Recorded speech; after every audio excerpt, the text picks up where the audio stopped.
Welcome to Labor's View. This show is brought to you by the very hardworking and dedicated employees of the Essex County Division of Family Assistance and Benefits, formerly Division of Welfare. That's what we're called now. They changed our name.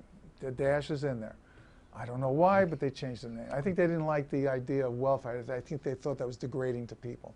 So, and our union represents the non-managerial, non-supervisory employees of that long-named organization. And I'm David Weiner, president of the local and host of Labor's View.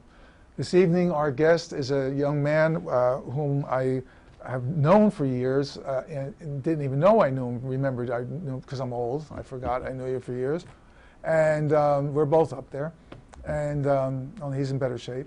And his name is Mr. Leonard Prentice. Welcome to the show. It's a pleasure, David. Thank you. And let's start with your bio, because it's a fascinating bio, and I think everybody should know that. And I think I know it's the foundation for what you're doing now. So absolutely. It forms the whole history. So why don't we start with, who's Leonard Prentice? Well, Leonard Prentice is a person who had the good fortune to find his life evolving in Newark. I like to think of myself as being resurrected here. I came here from the Virgin Islands in 1988, had a family. In the course of a couple years, the relationship dissolved. I chose to go to the street rather than break up the home front for the wife and children. And eventually I wound up in Newark in a homeless situation. From there, I was introduced to the politics of homelessness after going to the welfare office one day for services. I had moved into St. Rocco's up on Springfield Avenue. While I was there, which was my first encounter with the welfare system, I had a verbal altercation with one of the security officers there at the time. Where was the office at the time? On Williams and University. Okay, because that was when the city of Newark ran, and when they say welfare, that's general assistance and food stamps for single individuals. And that's when the city of Newark ran it. That wasn't when the county ran it. Right. Okay. Right.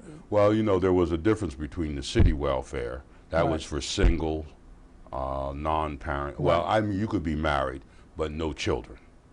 That was our office there on Williams and my Washington. point is that was run by the city of Newark, whereas years later it was taken over by the county, as were almost all of the other municipalities, not all, but almost all in the county of Essex. But I just want to know, so it wasn't our people that were giving our time at that time. And you know what, I'll be honest with you, when that transition happened, the first thing that occurred to me was that they did not want to repeat of what happened when the state took over the education system. So I think they wanted to keep it locally, local in the people's minds. But in fact, that we did have state employees had eventually started being in our offices and monitoring each case as we completed them with a client. And they essentially took the authority to open cases out of our hands.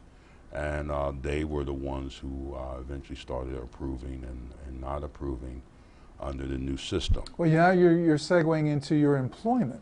Yeah. Let's make that clear. Because first you're going there for assistance and you're having trouble with the guard, etc. So how does that transition into getting a job? Well, what happened was that during that particular incident, I left welfare when they would not accept a complaint from me about this altercation. I went to City Hall, and once they found out I wanted to make a complaint against a police officer, nobody wanted to talk to me. So I went over to my friend's office who had a little nonprofit up the street, got a piece of cardboard and a magic marker, and made a sign that says City Hall has no heart for the homeless. In my mind, I thought if I go stand out front for a little while, somebody will come out, ask me what the problem was, I could tell them, I'm going about my business. Or even if they said, here's $5, get away from my steps, we could work. But it didn't happen that way. A long story short, I stayed out there for 18 months, principally 5 days a week and holidays.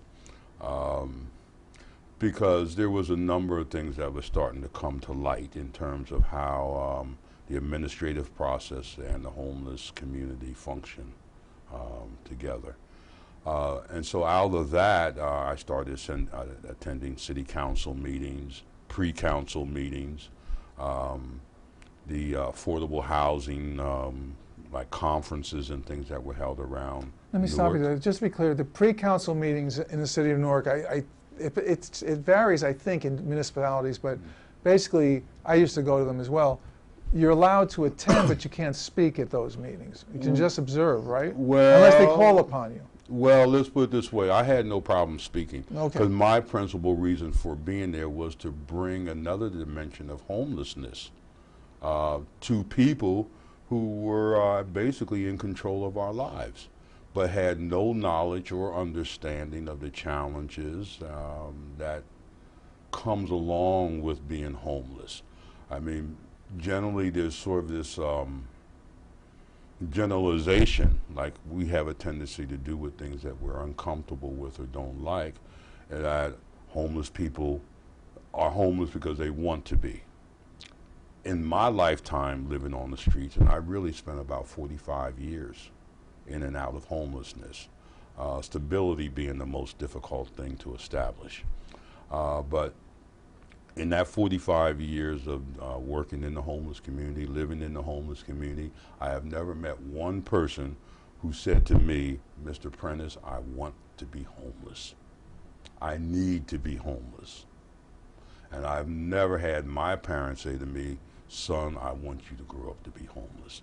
So no, that doesn't happen. But in time, when you keep dealing with problems that you have no control over, you either start to break down because you can't, I don't think a compassionate person, a caring person, I don't think most of them can work with looking at misery every day in and day out, hearing traumatic stories of people's lives, seeing the effects, the physical effects of what this life is doing to people.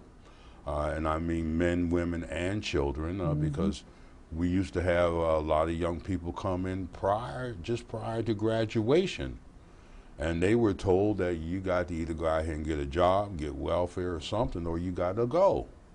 And so a lot of these kids, upon graduation, instead of going to school, they were coming to the welfare office with personal challenges within the family.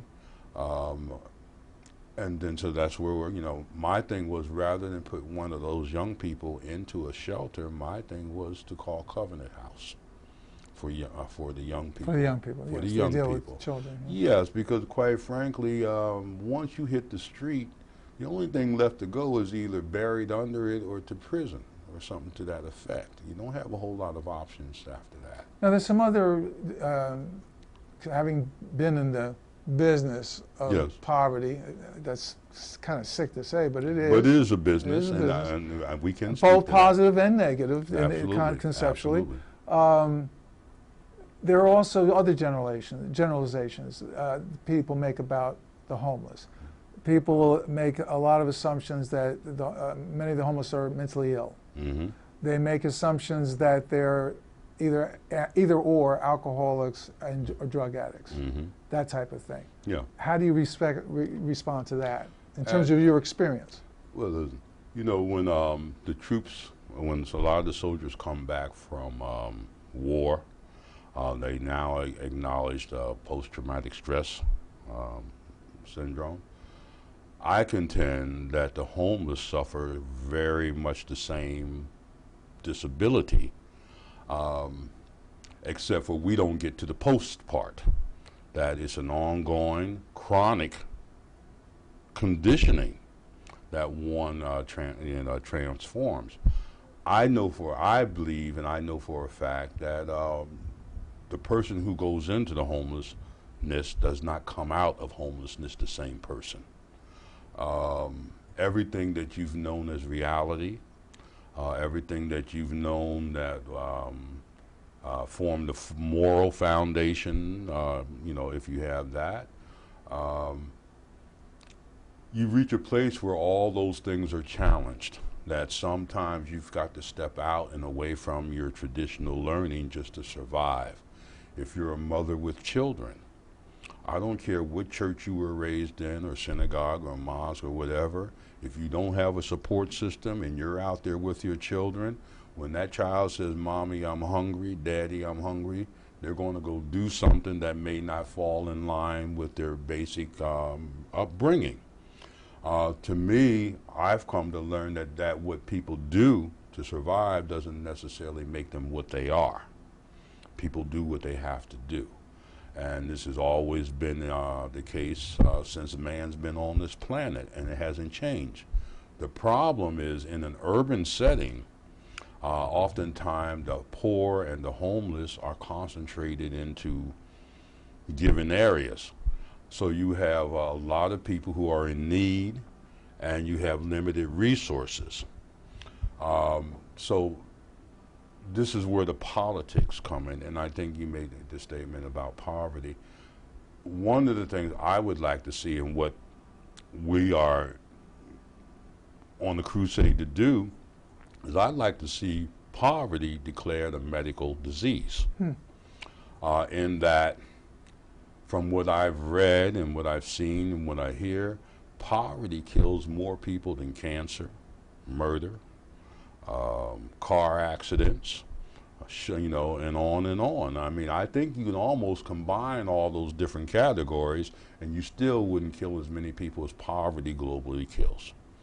And so my thing is, I'd like to have it declared a disease, because it would force us to look at this situation with new eyes.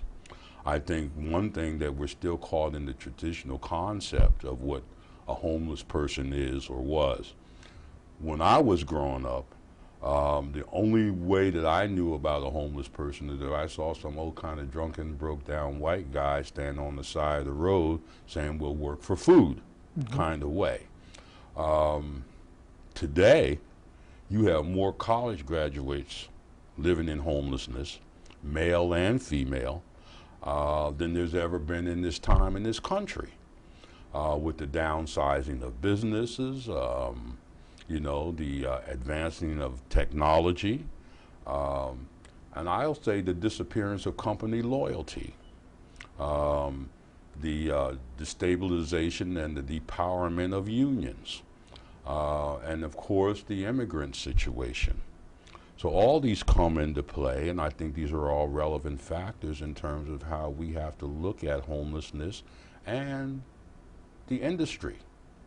Because we're talking about poor people keep a lot of people working. Poor people keep a lot of people out of poverty. And a big part of our economic prosperity and health depends on the poor. I mean, and essentially our nation was founded on cheap labor producing goods. And personally, I don't think that it was very cheap. I mean, you're talking about slavery. Slave labor. Which, right, of course, segued into, after it was finally outlawed in the 1860s, technically. Right, right, technically. Then you got Jim Crow and everything else. But then you had the importation of the Irish and the Chinese. That's right. They were basically slaves. Same thing. They called it indentured servitude, but it was the same thing. That's exactly right. They died in the reams. Let me ask you, all those things you mentioned in terms of the causative factors and the people that are affected. Now that the big thing in these elections now is the effect on the middle class. We got to get back to middle class. We're losing the middle, which is absolutely true. Absolutely. And you mentioned many of the causative factors. The computerization. It started out with mechanization, robots and stuff doing the jobs, and then computerization and outsourcing to other countries, so that you can have somebody in Bangalore, India, answering a phone call saying, "This is Susie. What's wrong with your AOL?" I know, because I've spoken to her. Same here. That's right. And I got nothing against Susie. I'm just saying, you know, that this is so now. And I know, because I have two kids, one 31, one 27 years old. And one came out, did very well in college. she's doing fine now, but they had a struggle. And Yes. so do you think that the struggle of the middle class in any way has made them, do you think the realization and the connectivity in their minds has made them more appreciative of the real poor, the poverty-stricken homeless, and is there any connection there, or are they still somehow holding out that they're striated above them? I think the word you're looking for is denial. Yeah. And I think that where they're at is almost necessary to preserve their sanity. Yeah. I'm middle class, even though I Yeah. haven't got a dime. Yeah, because one thing, once you find yourself in homelessness, you start to looking at your worldview in a very different perspective too, and how it's all interrelated. One of the things that we have to remember is that when slavery became the focus point, Africa became the focus point, Europe was still just starting to come out of the dark age, if they had actually started to come out. Depends on where you were. That's right. So slavery was absolutely instrumental in Europe progressing out of that period. Of course, that's what they basically shipped here, was people who were in poverty, indentured, criminals. That's what they sent to America. And then, the whole thing with the Indians, and then finally bringing up the slaves. I contend that, in truth, not very much has changed. The principal difference between the slaves then and the slaves now is that we're mobile, all right? And we don't pick cotton anymore or cut sugar cane and all the rest of that. We fill up jail cells. We collect welfare checks and food stamps. All of what you said are businesses unto themselves, These are especially all, the jails. This is all, I call it ancillary Right. businesses, because you're talking about your criminal justice system, The justice courts, system, sure. the prison system and mass incarceration, and of course the court system, how many lawyers are making great livings, and judges and all the rest of them because of it, and it's principally the poor that dominates the prison populations. The whole thing with the bail system is stacked against the poor. Then you have the demographic changes in the jail system that occurred from, let's say, the 40s into the 60s, and particularly in the 70s when you had crack. Then all of a sudden the demographics became upside down. That's and right. You had many more whites and non-people of color in jail until they started busting people for things like, and giving you huge prison sentences for That's crack. right. But anybody doing coke, The powder. they were not cool. They went Yeah. away, but not for life. If they went away at all. If they went away at all. Because if they had a good oftentimes- lawyer, they got off. That's right. And oftentimes when we saw it with celebrity parties, I mean, the 80s, I mean, just about everything you saw, if they went to a nightclub, people were sniffing everywhere, I mean, it was part of what was going on and part of the American culture. And so, I mean, we just kind of transitioned. But the thing about the crack, prior to 1970, the majority of people who were in the prison system were white. Right. All right. Then it was 1970. A couple things happened. One was that they opened up the gates of immigration, more freely to the Caribbeans and Africa, and of course India and all them other That places. was Teddy Kennedy's. All right. Right. And essentially, I think that was in response to, we have to make sure that this civil rights thing does not raise its ugly head again as it did during the 60s. So what you do is you open up the countries where there are people of color, not necessarily same culture, but same color, let them integrate in, and because they will naturally go to areas that they can afford here, which is the lower end of the economic scale, and so you start to dilute the indigenous culture with people who look like you but have no cultural connectivity. The direct, connectivity. And you dilute, therefore, the power base, That's the voting exactly base. it. That's exactly it. And the cohesiveness. Then I think this is to what we have here working for us today. That middle class thing is, yes, the middle class is definitely disappearing, and they're disappearing into poverty. That's the thing that they don't talk about. And but this is where the whole idea about the C.O.O.L school or the Center of Occupational Nice Learning segue. comes in. Thank you. Yeah. You did it before I got there. Nicely done. I could tell what you were thinking. Yeah, nicely done. You know, that was the next step. Yes, yeah. Tell us about the C.O.O.L school. At the C.O.O.L school, actually, it's the Center of Occupational Learning. And most people want to say Center for Occupational Learning, but that's a very different animal. The Center of Occupational kind of sits on the philosophy that no matter where you go, there you are. That you can have a profession from, the top of the professional line is often thought of like as a medical doctor, MD, that, or you could be a street cleaner. Because you're a doctor or a lawyer or Indian chief making mega bucks does not make you prosperous. It makes you rich, it makes you convenient, but if your children and your wife and is like going bananas, you're an alcoholic, she's an alcoholic or a pill popper, the kids are, acting out in all kind of crazy ways, I don't care how much money you have, you're not going to prosper because you're not spiritually prospered. And by the same token, you could be somebody satisfied with just making your rent and keeping the refrigerator full and your kids healthy and clean and in a decent school. I'm good.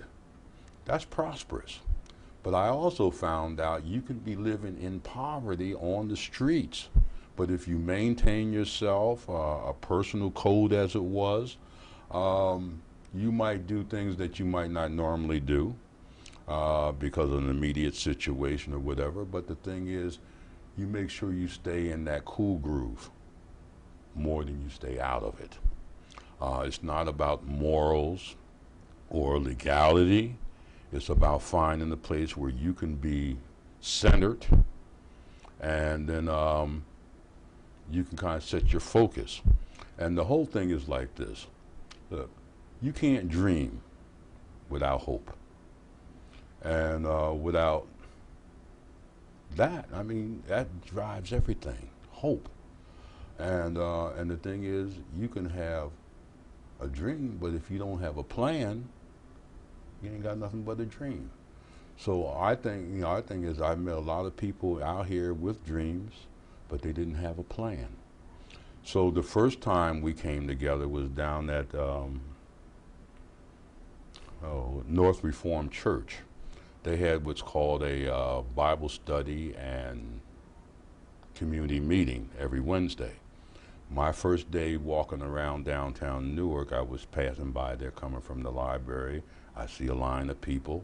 They didn't look like they were going to service, but they were, so I got in line because I figured they were probably going to feed or something. And I went in, and this is what I met. Wait, which is that in the park? Right down next to Washington Park, across Right. from the library, Right. the red doors. Yes, of course. Yes. And so this was in like February, so there was a lot of people there that day. So by the third week, now the Bible study part, that is what it is. My interest kind of focused on the community meeting, and what it was mostly just people complaining about the challenges of being homeless, and beyond just saying, well, pray, which is well and good, because I grew up in church, but I also know it says prayers without works get you nothing. So my thing is that we need to start focusing on the solutions to what we can do to bridge this economic gap. And so the first thing we did was elected a leadership. And I was elected president of the homeless community, and we had a vice president, secretary. Unfortunately, I can't remember any of their names. I do remember the secretary's first name, Miss Kim. She's still my friend to this day. But the thing was, from there, they gave me pretty much, look, the way we live out here, we can't be holding Robert's Rule of Order responsible for our lives. They gave me sort of like absolute power to do whatever it is I thought necessary to make things better for us. And so actually from there is where I went to welfare, because it's all the same first week and the end of it. And so as a result, I wound up on City Hall step for the next 18 months. And essentially, it wasn't so much to point fingers at anyone in particular, but to bring certain issues to light. And the way that I did it standing there was posters, because you can't talk to everybody who comes by. So you mind if I pull out a Oh, not at poster all, too? please. Thank you. So I I started. remember them from our demonstration in Irvington. It's something, old habits die hard. Well, it's good you had them in plastic because it was raining and freezing that day. Yes, it That, was. by the way, that was a demonstration against domestic violence primarily back, what, 2-3 weeks ago, right? About 3 weeks On ago, a Saturday yes. by the bus Absolutely. station. Okay. All right, this one was, you can kind of see it's kind of rained on. But this is kind of one of the things that we're focusing on, is getting the homeless community organized to vote. And I'll be frank with you, the political process here needs to be revamped in a big way. I think what's going on now is an insult to the American public. I think it's an embarrassment on the world stage. And quite frankly, they need to put on the ballots none of the above. Because as an American citizen, I would still like the right to vote. I know you can put in a write-in. Sure. I don't want to do that. I just want to let you know that I am not happy with the way things are going with what's going on now. So I would put in none of the above. Let me see the next one. All right. This one's Ooh, a little I- less. This one's a little less rebel rousing. Yeah, but it's a nice design. But I'm a cyclist, and I've been cycling for the last 40. Well, I'm into my 41st year. I haven't owned a car since like 1978, and so I call this my self-portrait. So this isn't exactly related to homelessness. At the same time, it is, because I was homeless when I did all these. But the message is the same. I want my brothers and sisters to know that there's still power within them, and in this system that we have that we can use to elevate our condition. Who's TM Link? People TM probably Link? can't see that. It says TM Link says right yeah. below the head of this All right. gentleman. Obviously, it might be difficult. says Reed, right. Yes. The character might be a little difficult because people might think he's in disguise. If you remember during World War II, there was a character that you saw painted on walls and fences and things in Europe. When He the was troops here, went through, right. That was Kilroy. Kilroy was here. Kilroy was here. Right. Well, this is Kilroy's cousin. By another mother. Yeah, by another mother. Right. And so essentially I took Right. Kilroy, put an afro on him, and changed his name. We're running out of time, so I want to see the next TM one. Link stands for the sorry. missing link. I got it. Okay. We got about a minute and a half All left, so I right. want you to get it all in. And this one has to do with what's going on in America, That's in our cool. community, and in many ways. You made all these? I made all these. Very nice. I'm not a man that you can leave alone too long, so without engaging. So yeah, so this is it. But If you can't read this, it says, "My people, stop the killing," and you've got a gun blasting out. And what do you interpret that to be? What is your intent? Well, basically, the colors red, green, and black speaks to Black For the flag, America. right? Okay, and the stop the killing is self-explanatory. Not just the police killing But people, people on but people killing. people killing. And so, and I think that's one of the things that we can control in our lives. We may not be able to do a lot of things, but we can learn to respect each other. What now? We're wrapping up. We got a minute or so to go. I got the high sign from our producer Jerry over there.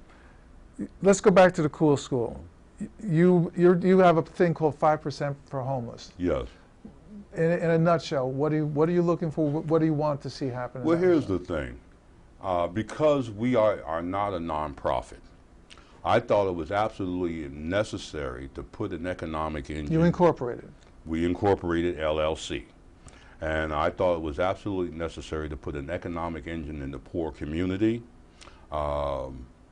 something besides drugs. To me, this is not my business. What it is my gift to the homeless community.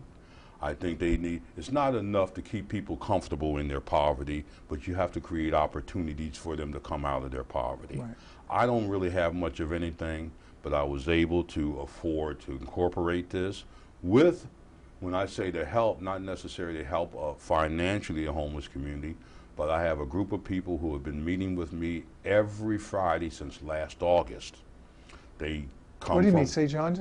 down at St. John's. St. John's. But the group of people are all homeless. They're either in the streets or in the shelter, and they show up there every Friday since last August, and we talk about the improvement of our condition. We got to close. The last line is you want people, organizations, corporations, foundations, houses of worship to set aside 5% of their total budget to go to services operated by the currently or the formerly homeless. That's your goal. That's our goal. Mr. Prentice, thank you very much for being on the show. It's been a pleasure. Thank you. Enjoyed it. I'm sure everyone else did. Thank you for being with us.